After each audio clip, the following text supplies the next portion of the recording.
ఇక్కడ చేశారు కాబట్టి అక్కడ ఏదో చిన్న రాజకీయం జరిగిందనో లేకపోతే అక్కడ కుట్ర జరిగిందనో ఒకటి వినిపిస్తుంటే మరోవైపు తను భారతదేశం నుంచి ఇక్కడ ఇచ్చిన అఫీషియల్ వాళ్ళని కాకుండా తను సొంతంగా కోచ్ నియమించుకోవడం కానివ్వండి, న్యూట్రిషనిస్ట్ నిర్మించుకోవడము, ఆ మసాజర్ నియమించుకోవడము, ఇవన్నిటి వల్ల కూడా తప్పు జరిగిందని అనుమానం వచ్చేలా కూడా కొన్ని కమెంట్స్ వినిపిస్తున్నాయి.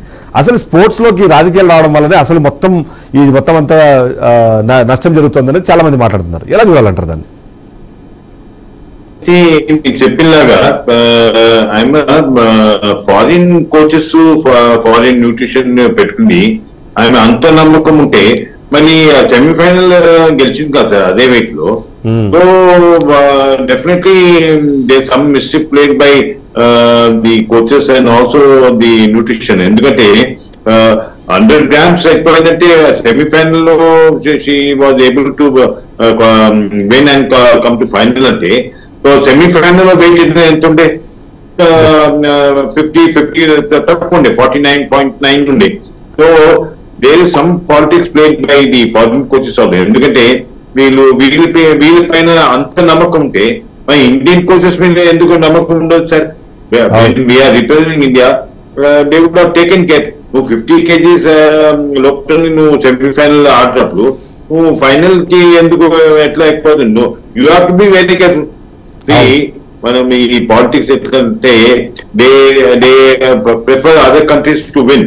They don't like India suppose to win that 50 year. And moreover, Vinash Progress should taken care of our coaches also, because we must have confidence in our coaches. If you have confidence in foreign coaches, why he has not taken care? Even nutrition, దీని ముందు sir చెప్పింది కరెక్టే. ఎందుకంటే nutrition లో ఏమవుతుందంటే వాళ్ళు ఏం తినిపించిందో ఏమో తెలియదు, కానీ ఓవర్ వెయిట్ అయింది. Over weight according to rules over weight disqualify, అది కరెక్ట్ అండి as per the rules of the world federation. But you have to be, when you have come to the final, you should know the gold medal is more important for our country also. అక్కడ మీకు కొంచెం careful ఉండాలా. Even players also should be careful. Not saying coaches, ఇప్పుడు చాలా మంది coaches కూడా wrong tactics చెప్తారు. But ఏమవుతుంది ఆ గేమ్ లో ఏమవుతుంది, అక్కడ you have to use your own brain and also psychologically you must be strong enough to beat the opponent. అది నా ఉద్దేశం. ఎందుకంటే when you were able to win semi-final by that same case. ఇక్కడ ఇంకొక coincidence అంటారా లేకపోతే అక్కడ ఏమంటారో కానీ ఫైనల్లో మనం పార్టిసిపేట్ చేసే ఇంకొక ఫైనలిస్ట్ యుఎస్ఏ నుంచి వచ్చారు. ఫైనల్లో తలపడాల్సిన వ్యక్తి యుఎస్ఏ అథ్లెట్ అక్కడ. సో అట్లాంటిది కూడా ఇప్పుడు అక్కడ అవన్నీ చూసినప్పుడు మీరు అన్నట్టుగా నిజంగానే అక్కడ ఏమైనా జరిగిందా అంటే, ఇక సరే ఒలింపిక్ అసోసియేషన్ లేకపోతే అక్కడ ఉన్న టెక్నికల్ టీమ్ని మ్యానిపులేట్ చేయడమో లేకపోతే వాళ్ళని మేనేజ్ చేయడం అన్నది పాసిబుల్ కాదు, కానీ బట్ తను పర్సనల్గా పెట్టుకున్నది ఏమైనా అక్కడ దెబ్బతీసిందా అన్న ఒక అనుమానం అయితే చాలా మందిలో ఉంది. దాన్ని కన్సిడర్ చేయాల్సిన అవసరం ఉందంటారా? అలా అని కాదు సార్. నేను ఆల్రెడీ ఆమెతో అకామిడేట్ చేసింది wrestling federation of India coaches ని అకామిడేట్ చేస్తే ఆమె ఏం చేసింది, సెంట్రల్ మినిస్ట్రీకి లెటర్ పెట్టి I don't want to take these Indian coaches, I don't have any trust on Indian coaches. ఆమెకు ఇండియన్ కోచెస్ మీద ట్రస్టే లేదు. ఆమె ఏమన్నదంటే నన్ను డోప్ లో ఇరికియడానికి wrestling federation of India coaches ఇస్తుంది. అక్కడ ఎవరికే గానీ ఒలింపిక్స్ లో ఎంత పెద్ద శత్రువు ఉన్నా గానీ ఇండియాకు మెడల్ రావాలనుకుంటాం. మన ఇండియా పథకం రావడమే చాలా గొప్ప అని అనుకుంటాం. ఈ రోజు నువ్వు సెమీఫైనల్ వెళ్ళిన తర్వాత మేము ఎంత బాధపడుతున్నామో మాకు తెలుసు, అవునా? సెమీఫైనల్ వెళ్ళిన తర్వాత డిస్క్వాలిఫై కావడం చాలా బాధ అనేది చేకూర్చింది. ఓడిపోయినా సరే కనీసం పోరాడి ఓడిపోయినా అనుకునే వాళ్ళు. సార్ ఏనండి, ఈమె ఆల్రెడీ ట్రయల్ ఇచ్చింది 50 kgలో. ట్రయల్ ఇచ్చినప్పుడు ఆల్రెడీ ఇండియా గవర్నమెంట్ అంటే ఇండియా ఫెడరేషన్ ఏం చేసిందంటే 2 kgs టాలరెన్స్ ఇచ్చారు. అంటే 53 వరకు 3 kgs టాలరెన్స్ ఇచ్చారు, 53 వరకు ఉండొచ్చు అని. అయితే ఈమె అంటే ఆ టాలరెన్స్ లో ఇక్కడ క్వాలిఫై అయిపోయింది, ఓకే. దాని తర్వాత ఈమె ఏం చేసిందంటే ఒలింపిక్ నాకు ఎక్స్ప్లోజివ్ ప్రాక్టీస్ కోసం అనేసి యుఎస్ క్యాంప్ నుంచి రష్యన్ క్యాంప్ నుంచి బుదపెస్ట్ క్యాంప్ కి వెళ్ళడం జరిగింది. ఈమె ఎంబడి ఆల్రెడీ కోచెస్ ఉన్నారు, రీసైక్లింగ్ అవుతూనే ఉంది, ఆమె వర్కౌట్ అనేది చేస్తూనే ఉంది. 50 kg అనేది ఈమె 1 year బ్యాక్ 50 kg చేసుకోవాలి.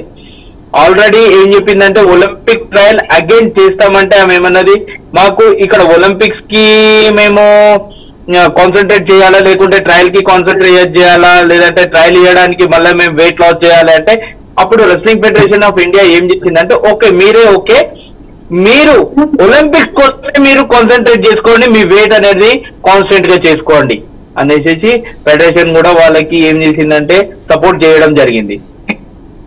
అప్పుడు ట్రయల్, ఒలింపిక్ ట్రయల్ అనేది ప్రతి ఒక్క కంట్రీలో జరుగుతుంది. ఆ ట్రయల్ అనేది క్యాన్సిల్ అయిపోయింది. వీళ్ళను ఫారెన్ పంపించారు, ఒలింపిక్ క్యాంప్ కి పంపించారు, ఫారెన్ లో ప్రాక్టీస్ చేయమని చెప్పారు.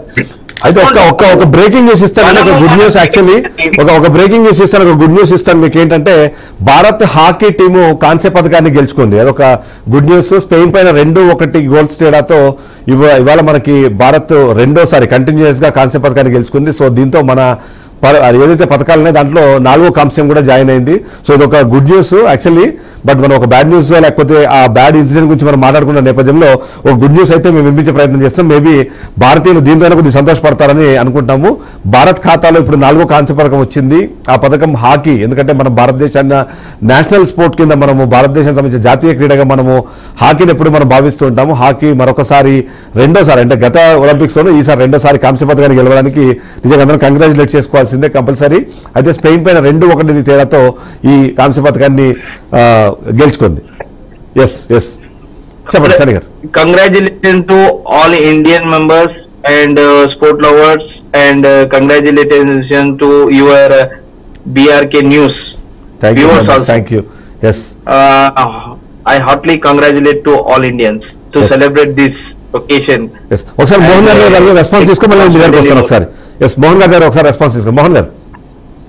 Congratulations to Indian team against Spain. చాలా ఫాస్ట్ గేమ్ అయిందండి. అంటే ఫస్ట్ వాళ్ళు గోల్ వేసినాక మనం షార్ట్ టాలీ తోటి మనం ఇమ్మీడియట్ గా గోల్ చేసి తర్వాత 2-1 తోటి మనం గెలిచాము. అండ్ అదే లీడ్ మనం మెయింటైన్ చేసినామండి. But we should appreciate the opponent also. వాళ్ళ గేమ్ ఎంత ఇంప్రూవ్ అయిందంటే definitely India favourite hockey game అండి. But India has won. We should congratulate each and everyone, and every Indian are very happy for getting bronze medal. Yes. Sani garu.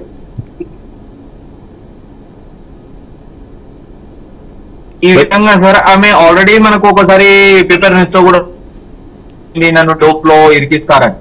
అయితే central government ministry కూడా ఏం చేసిందంటే మరి నీకు ఎవరు coaches కావాలి మీరే అడాప్ట్ చేసుకోండి అంటే ఆమె ఫారెన్ కోచెస్ ని అడాప్ట్ చేసుకున్నారు. ఆల్రెడీ టోక్యో ఒలింపిక్స్ లో కూడా ఈ కోచే అకామిడేట్ చేశారు. ఓకే రైట్ సని గారు. ఇది అనేది ఏముండదు సార్. ఎందుకంటే ఒక నేషనల్ లెవెల్ కాంపిటీషన్ అనే రాజకీయాలు ఉండవు. ఇక్కడ క్లియర్ అండ్ క్రిస్టల్. ఎందుకంటే గత కొంతకాలంగా భారతదేశంలో స్పోర్ట్స్ కి సంబంధించిన దాంట్లో నాకు గుర్తుండి క్రికెట్ కి సంబంధించి విజయాల గురించి మాట్లాడితే రెజ్లింగ్ కి సంబంధించి మాత్రం ఖచ్చితంగా ఆ పాలిటిక్స్ గురించే మాట్లాడాం. ఎందుకంటే దానికి సంబంధించిన నేషనల్ ప్రెసిడెంట్ పైన ఆరోపణలు, అవి సరే లైంగిక ఆరోపణలు అయినా సరే ఇంకో రకమైన ఆరోపణలు అయినా వాళ్ళని బీజేపీ కాపాడే ప్రయత్నం చేస్తుందని చెప్పి పెద్ద స్థాయి ఉద్యమమే జరిగిన నేపథ్యం. సో పాలిటిక్స్ లేకుండా స్పోర్ట్స్ అనేది కొద్దిగా కష్టము. బట్ సరే మీరు అన్నట్టుగా వీళ్ళు కాన్సన్ట్రేట్ చేయాల్సిన విషయం పైన కాకుండా వేరే విషయం పైన కాన్సన్ట్రేట్ చేశారంటూ కూడా కొంతమందిలో అనుమానం ఉంది. ఈ సందర్భంలో మరొక పాయింట్ మనం గుర్తు చేసుకోవాలంటే అసలు ఇంకా ఈ రిజల్ట్ మీద పూర్తిగా రాకముందే తను రెజ్లింగ్ కి గుడ్ బై చెప్పడం కూడా చాలా మందిలో నిరాశని క్రియేట్ చేసింది. ఒక్కసారి నేను మరోసారి ప్రేమ్నాథ్ గారి దగ్గర ఒకసారి వెళ్తాను. ప్రేమ్నాథ్ గారు, ఇక్కడ అందరికీ వస్తున్న ప్రశ్న, ఇక్కడ చాలా మంది అనుకుంటుంది ఏంటంటే నిజంగానే ఒకవేళ ఆ 100 గ్రాములు తగ్గే పేరుతో తను ఒకవేళ నైట్ అంతా వర్కౌట్ చేసి ఇట్లా డీహైడ్రేషన్ స్థాయి వరకు వెళ్ళి ఒకవేళ అక్కడ పార్టిసిపేట్ చేసినా సరే ఓడిపోయే పరిస్థితి ఉండేది అన్నది చాలా మందిలో ఒక అనుమానం ఉంది. నిజంగానే అంతసేపు అంటే ఏమి ఫుడ్ తీసుకోకుండా అంత కంటిన్యూస్ గా చేసినప్పుడు బాడీలో ఎలాంటి చేంజెస్ అవుతాయి? స్పెసిఫిక్ గా మనం మాట్లాడితే స్పోర్ట్స్ ఎవరైతే ఉంటారో ఆ స్పోర్ట్స్ మెన్ కి ఎట్లాంటి ప్రాబ్లం